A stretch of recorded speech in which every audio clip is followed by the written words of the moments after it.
بسم الله الرحمن الرحیم. سلام علیکم و رحمت الله و برکاته خدمت تمام بیننده های عزیز برنامه جواهر. شما عزیزان ما را از شبکه جهانی تلویزیون هلال بیننده هستید. امیدوار هستم همتان جور و سلامت باشید. بحث برنامه امروز ما زن مربی جامعه است و از آنجا که همه می‌دانیم دغدغه زنان فرزانه امروز توسعه یافتگی است، اما این توسعه یافتگی بدون دساتیر الهی و همچنان تربیت درونی ممکن نیست. زن نقش‌های مختلف را در بخش‌های مختلف جامعه ایفا می‌کند و زنان به عنوان اساسی ترین عناصر بنیادی جامعه نقش تعیین کننده ای را در خیزش‌ها، انگیزش‌ها و همچنان شکلگیری شخصیت انسان و جامعه دارد. زن نقش پررنگی را در بعدهای مختلف اجتماعی و فردی ایفا می کند و از آن نقش ها می توانیم به نقش مادری، همسری و همچنان الگوی جامعه اشاره داشت. زن در مدیریت اجتماعیش می تواند نقش مهم را در حرکت های کلی به طور تاثیرگذاری عمیق ایفا کند. انسان مربی طلب است و دنبال مربی است و هر انسان تلاش دارد که مربی خوب و الگوی نیک برای خود انتخاب بکند. از این رو انسان تقلید می کند، می آموزد و چگونه بودن خودش را رقم می زند. در این بحث میمان عزیزی را در برنامه با خود داریم. استاد محترم مسعود جامی، استاد دانشگاه و همچنان مسئول عمومی بخش نسایی جمعیت اصلاح و همچنان ماستر تفسیر و حدیث. خیلی خوش آمدین استاد. عرض سلام دارم خدمت شما. تشکر که تشریف آوردین. شروع میکنیم برنامه امروز با بحث ای که مربی بودن یعنی چی. ما به چی گونه افراد میتونیم بگوییم که مربی جامعه هستند و آیا زن میتونه مربی جامعه باشه و یا خیر؟ سلام های خود خدمت شما و دستاندارکاران تلویزیون هلال تقدیم میکنم و همچنین بیننده های محترم این تلویزیون انشاءالله که در صحت و سلامتی به سر ببرند. در رابطه با مربی بودن و ای که یک زن میتونه مربی جامعه باشه یا نه، طبیعتاً ما پیش از این که به هر قضیه‌ای در رابطه با قضایای مختلف جامعه یا خانواده یا حتی شخصیت یک انسان بپردازیم، برمیگردیم به این مسئله که ما مسلمان هستیم و طبیعتاً اسلام یک ایدئولوژی هست، یک فکر هست، یک برنامه هست که چوکات ذهنی انسان‌ها رو تعیین میکنه. یعنی برای ما مشخص میکنه که اهداف شما در زندگی چیست، یا به شکل عموم تعریف ها برای ما در اسلام معین شده. انسان در اسلام یک موجود هدفمند هست، به خاطر یک قضیه مشخص آفریده شده و یک مسیر معین داره برای زندگی خود در دنیا و آخرت. در اسلام کلی قضایا بر ما مشخص شده و این خاطر یک موجود سردرگم نیستیم. ما مسلمان ها مشخصا میفهمند که خداوند اونها را خلق کرده به خاطر عبادت و اطاعت خود و هدف از آفرینششان این هست که باید آزمایش پس بدن و معلوم شود که انسان های نیکوکار کی هستند و انسان های بدکردار کیا هستند. این برای ما انسان ها ثابت شده. طبیعتا وقتی که اینطور یک هدف برای زندگی معین هست و یک انسان او مشخص معلوم است که میخواد به طرف یک ایده بسیار بزرگ و کسب رضایت الله حرکت بکنه، تمام زندگیش برنامه ریزیش مشخص میشه به نوعی و برای از اون مشخص میشه به این که اون نمیتونه یک انسان بیهوده باشه و هر چی پیش آمد خوش آمد و هر کاری که در روزمره اتفاق افتاد او در همون سمت و سو حرکت بکنه و خلاصه زندگیش بشه یک روزمرگی، یک اتفاق و یک کارهایی که معمولا پیش میآید دیگه. به هر صورت برای هر انسانی، انسان مسلمانی قسم نیست. انسان مسلمان یک انسان هدفمند هست و مشخصا به خاطر کسب رضایت الله میخواد کار بکنه.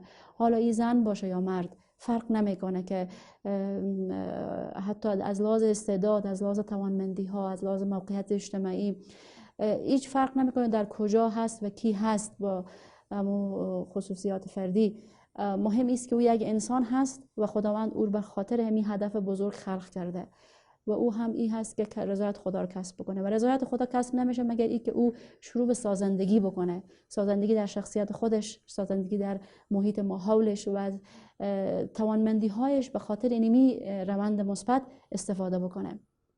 حالا زن وقتی که خاص میشه در این قضایا، او در عموم هیچ فرقی با مردها نداره، یعنی که برای از او هم همین برنامه هست. او باید از استعدادها و توانمندی های خود جهت بهبود اوضاع شخصیتی خود و جامعه و خانواده به شکل عمومی استفاده بکنه.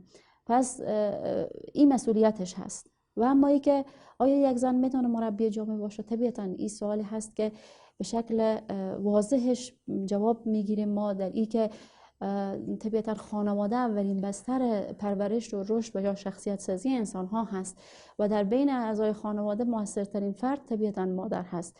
حالا از لحاظ روانشناسی ثابت شده که یعنی 3 سال اولیه زندگی کودک موثرترین زمان به خاطر تشکیل شخصیت از او هست و رفتارهای اطرافیان میتونه بر او زیاد موثر واقع بشه.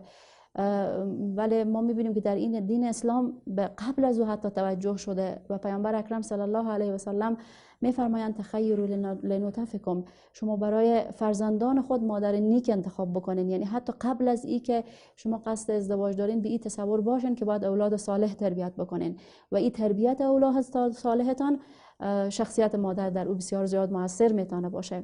به خاطر یک زنی که شما انتخاب میکنین به خاطر خانواده خود باید یک فردی با شخصیت ویژه باشه، با ویژگی های مشخص باشه. به اساس یعنی پس نشان دهنده ایست قضیه که مادر بسیار موثر میتونه باشه و در قرآن هم ما زیاد جاهای یادآوری شده، یعنی در رابطه با مثلا مادر موسی علیه السلام، همسر عمران که مادر مریم بود و همچنین مادر عیسی که مریم بود، اینها از اونها نام گرفته شده و در این معلوم میشه که یعنی در تربیت اونها این مادران نقش داشتن و بطور نبوده که بی تأثیر باشه. پس انسان‌های بزرگی که اونها روند تاریخ تغییر دادن که پیامبران هستن، مادرایی که اونها رو تربیت کردن انسان‌های بزرگواری بودن. در بسیار اوقات ما می‌بینیم که در قرآن از او نام گرفته شده. یعنی به طور خاص‌ترین نقش یک زن میتونیم اشاره بکنیم به نقش مادر بودنش. طبیعتا یعنی این بارزترین ویژگی تاثیرگذاری یک زن هست. وقتی که ما می‌بینیم که یعنی طفل قراره در نزد مادرش تربیت بشه، هر اندازه که این مادر آگاهتر باشه به مسئولیت خود و حتی این تصور پیشش باشه که تربیت امروزی ما تأثیر فردا در جامعه داره، او میتونه بسیار بهتر اولاد خود تربیت بکنه. و عملا ما وقتی که میایم بررسی میکنیم مصیبتی که در یک جامعه رخ میده، اگر خواسته باشیم او رو ریشه یابی کنیم، یعنی خیلی بخش های فساد اجتماعی برمیگرده به کیفیت تربیت مادران. و مادری که مثلا ترس از خدا، ارتباط با دین، محبت دنیا و به حساب محبت آخرت در قلب و روح و روان یک طفل او جای میده یک مادر، خب طبیعتا او فردا روز وقتی که یک جوان میشه نمیتونه که بی‌بندوبار باشه و هیچ دغدغه فکری و ذهنی در رابطه با خودش، مسئولیت هایش، عاقبت و آخرت کارش و همین مسائل نداشته باشه. و این تاثیر بسیار بسزایی هست، چون اصلا در این بحث حضور زن در خانواده و تربیت فرزند این مبحث انسان سازی هست. یعنی که ما شخصیت سازی میکنه یک زن در او دوران، وقتی که یک طفل 10 ساله و 12 ساله میشه و بعضی همطور به طرف نوجوانی و جوانی میره و به جامعه او وقت میپیونده، او حاصل عملکرد مادرش هست و زنی که او رو تربیت کرده و همین خانواده هاست که جامعه را تشکیل میدن. 100% طبیعتا جامعه خودش حضور خارجی نداره در صورتی که خانواده موجود نباشه و او همون مجموعه خانواده هاست و افراد خانواده ها هستن که در جامعه حضور دارن. اولاد یک خانواده هست که بعدها میشه سرپرست خانواده دیگه و یا ای که مسئول و کارمند و خلاصه موظف در یک منطقه و جایی. و به این اساس یعنی بارزترین نقش یک زن در قضیه مربی بودن از او در جامعه و تاثیرگذاری از او در جامعه نقش مادری از او هست که نباید دست کم گرفته بشه و پیش و پا افتاده قلمداد بشه و یا حتی کم ارزش تصور بشه. متاسفانه یکی از مشکلاتی که ما در جامعه امروزی خود داریم این هست که در تحت تاثیر تهاجم غیر اسلامی، فرهنگ غیر اسلامی، این تو یک تصور میشه که مادر بودن یک کار یعنی عادی هست، یعنی فرد کدام مسئولیت سنگین نداره و او نسبت به حتی یک زن شاغل که در بیرون وظیفه داره مسئولیتش کمتر هست، در حالی که این کاملا اشتباه می باشه و یک زنی که او مادر هست بزرگترین مسئولیت هستی رو به عهده داره. یعنی از بین اگر بیایم تقسیم بندی بکنیم به حساب مشاغل، که حساس ترین و کلیدی ترین یعنی مشاغل بیایم تقسیم بندی بکنیم و مادر بودن رو هم در ردیف مشاغل قرار بدیم، وقت میبینیم که این یعنی در صدر جدول قرار خواهد گرفت، در حالی که ما اصلا نمیتونیم او به عنوان یک شغل در نظر بگیریم، چون هیچ شغلی با او قابل مقایسه نیست. و زحمتی که یک مادر میکشه یا که وقتی که یک مادر میگذاره و دستاوردی که میتونه فعالیت یک مادر داشته باشه، او با هیچ وظیفه و شغل دیگه قابل مقایسه نیست و باید که در جامعه اسلامی به مادرها بسیار زیاد احترام قائل شوند و همچنین باید که مهارت‌های لازمه برای مادرها آموزش داده شود و در کنار از این جایگاهشان یک جایگاه ارزشمند باشه و به این ترتیب یعنی برای همه باید بفهمانیم که اگر یک جامعه سالم میخوایم داشته باشیم باید مادرای همونطور فهمیده و دانا داشته باشیم که اینها مسئولیت خود را بدانند و بتوانند مسئولیت خود در قبال جامعه خود هم به شکل احسن ادا بکنند. این مهمترین بخش یک فعالیت یک زن هست در قبال و همچنان این مسئولیت بزرگ مادر بودن یا تشکیل یک خانواده و تقدیم اولادهای صالح به جامعه را نباید نادیده و انکارپذیر قابل انکار نیست و نادیده نباید بگیریم. سخنهای استاد خیلی شیرین و سودمند است. دوستای عزیز وقفه کوتاهی داریم، در این قسمت دوباره برمیگردیم. بحث ما با استاد محترمه جریان دارد.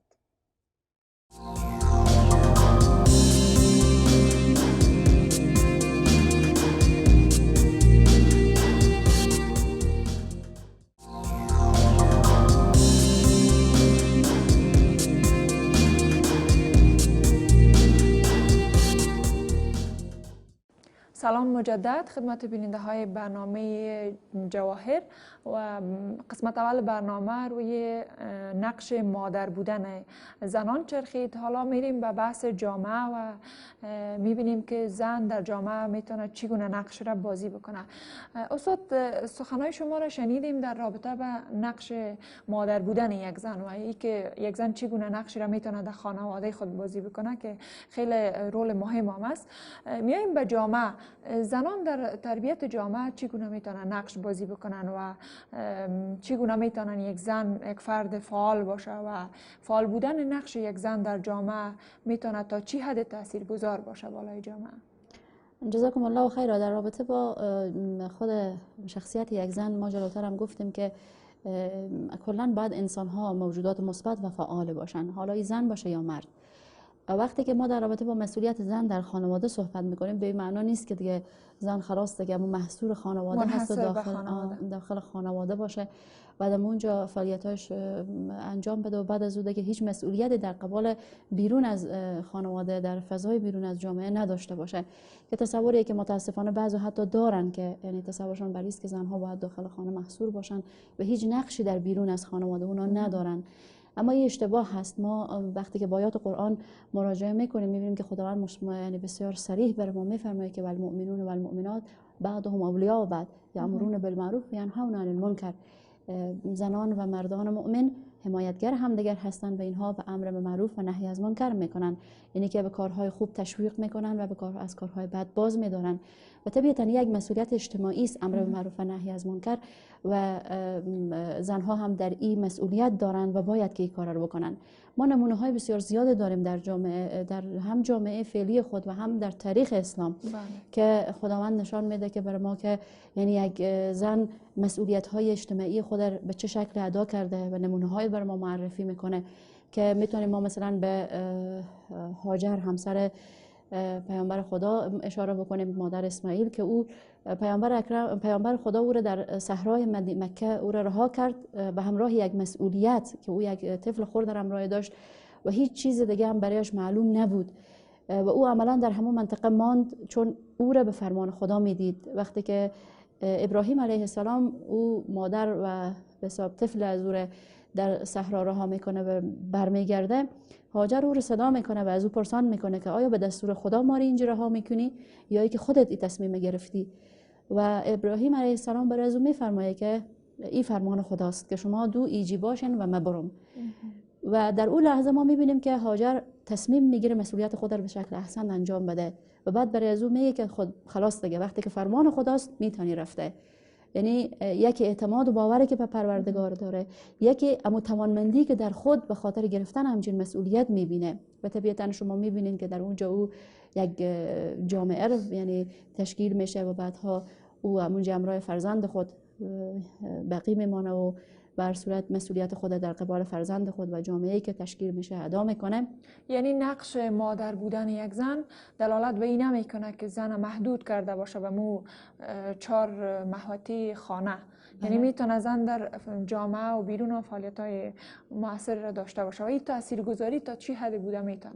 بسیار زیاد. مثلا گفتم ما مثال‌های و نمونه‌های زیاد داریم. مثلا اولین شهید زن در اسلام سمیه هست و واقعیت است که او هم میتونست کوتاه بیایه و در کنار مشرکین قرار بگیره و یا ای که حداقل سستی نشان بده و نوعی توریه بکنه در رابطه با ایمانش، اما این کار را نمیکنه و عملا میبینیم که سمیه در زیر شکنجه ها آنقدر مقاومت میکنه تا به در سرحدی که به شهادت میرسه و این نشان دهنده است که او با مقاومت خود میخواد که برای دیگران پیام خود برسانه. یعنی من یک زن هستم و در مقابل دین خود کوتاه نمیایم. اگر که مثلا قرار باشه که ظلم و ستم و تعدی بر واقع بشه، این به این معنا نیست که من از موقف خود کوتاهی بکنم. و طبعا وقتی که یک زن مثل سمیه به شهادت میرسه در زیر شکنجه و آزار مشرکین، این برای کلگی یک پیام در استقامت و مقاومت در قبال دینشان داره که شاید از شهادت یک مرد بسا قوی‌تر باشه، یعنی پیام از او و پیامدهای از او. و بعدها ما همیشه میبینیم که مثلا زنها در قبال جامعه خود احساس مسئولیت کردن. ما یک نمونه بسیار بارز که داریم در قضیه روابط اجتماعی و مسئولیت دعوی خود را ادا کردن. فاطمه دختر همسر خواهر عمر ابن خطاب هست. او زنی بود که در مقابل عمر ایستادگی کرد. عمر که طبیعتا ما میبینیم که یعنی آدمی بود با شجاعت و رشادتی که حتی مردهای بسیار مبارز در میدان جنگ در مقابل از او کوتاه می آمدن. ولی وقتی که او به خواهر خود مراجعه میکنه و در رابطه با دینش میپرسه، او نه پنهانگری میکنه و نه هم از عمر میترسه، بلکه با شهامت در مقابل از او ایستاد میشه و از دینش دفاع میکنه و توضیح میده برای از او که من ایمان آوردم، مسلمان شدم و دین من این قسم است و این برتری هست و تو با او عقایدی که داری یک حالت پایین‌تری داری از ما. طبیعتا شرک بسیار زشت هست و او سبب میشه زنها میتونن در بیداری جامعه هم نقش مهمی ایفا بکنن. بله، ما گفتیم اینا همه نمونه هایی هست که مثلا در تاریخ خود ما به وضوح میبینیم و این همونطور ادامه داشته. یعنی در سده های مختلف ما نمونه های بسیار بارزی از زنهایی داشتیم که اینها در جامعه حضور داشتن و نقش خود را ادا کردن و طبیعتا پیامدهای بسیار ارزشمند هم در پیامد کارهایشان به بار آمده و این امروز هم همونطور هست و امروز ما بیشتر از هر وقت دیگه به زنان احتیاج داریم که اینها با درک مسئولیت انسانی و اسلامی خود در جامعه حضور پیدا بکنن. و استاد شما اشاره داشتین به امروز، پس بیاین که درباره عصر فعلی که ما زندگی میکنیم مسئولیت زنها در عصر امروز ما چی هست؟ یعنی زنها در عصر ما متوجهشان کدام مسئولیت های خاصی است که در جامعه باید اون مسئولیت ها را به دوش بگیرن و مطابق با از او باید فعالیت بکنن؟ طبیعتا وقتی که ما در رابطه با عصر امروز صحبت میکنیم، امروز ما زندگی ما مصادف است با جریان حرکت بیداری اسلامی که الحمدلله در سر جهان مسلمان ها از او حالت رکود و خمودی که در مثلا 100 سال گذشته و قبل از او داشتن از او برآمدن و به سمت یک بیداری حرکت کردن و طبیعتا همه علاقمند ازی هستن که مصادر دینی خود را بشناسن، مسئولیت دینی خود را درک بکنن، اصلا اسلام را درست بفهمن و درک بکنن و طبیعتا این امور روند بیداری اسلامی هست که در جامعه ما هم جریان داره الحمدلله. و وقتی که ما در رابطه با حضور زن در جامعه صحبت میکنیم در همچین عصری، طبیعتا این اهمیت به سزایی داره، چرا که یعنی ما در دورانی هستیم که بسیار سر و صداها و سخنان پرزرق و برق به خاطر دفاع از حقوق زنها گفته میشه و بسیار میکوشن که اینطور نشان بدن و جلوه بدن که یعنی زن در چوکات دین اسلام بر او نوعی یعنی محدودیت و حتی ظلم بر علیه از او جریان داره و یک زن نمیتونه به تمام خواسته های خود برسه، خواسته های مشروع خود و حساب بتونه از استعدادهای خود استفاده بکنه و مسلمان خوبی هم باشه. یعنی میخواین ایر بر ما به این ترتیب بفهمانن برای جامعه ما و برای زنان ما. به این خاطر کوشش میکنن برشان الگوهای غیر اسلامی نشان بدن که اگر میخواین از استعدادهای خود خوب بهره بری بکنین و یا که بتونین خدمت خوبی برای جامعه خود کرده باشین و برای بشریت یک دستاورد داشته باشین، شما باید که خلاص از چوکاتی که اسلام برای شما تعیین میکنه از او براین، یا لااقل از بعضی از جوانبش. بله.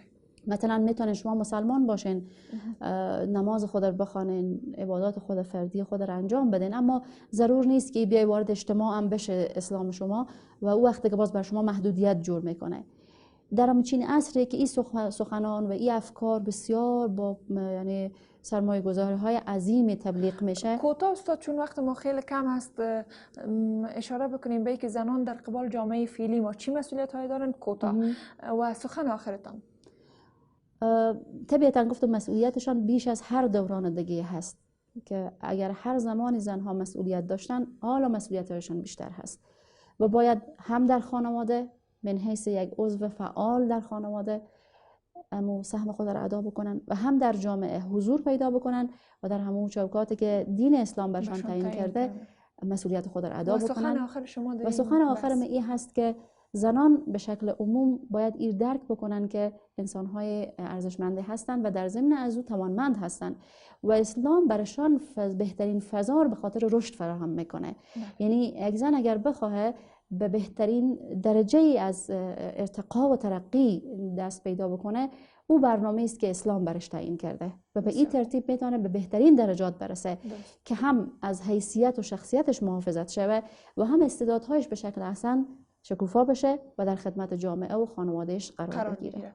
خیلی سپاس استاد که وقت دادین و دعوت ما را قبول کردین و تشریف آوردین. دوستای عزیز، وقت برنامه رو به اختتام است. توجه شما را جلب میکنم به بسته معلوماتی که همکارای ما تهیه کردند. تا هفته آینده که من بازم خدمت شما قرار میگیرم، همیتونه به الله متعال میسپارم. خداحافظ و نگهدارتان. زن موفق ترین مربی در جامعه. با گذشت زمان موضوعات بسیار در دنیا دستخوش تغییرات می شود.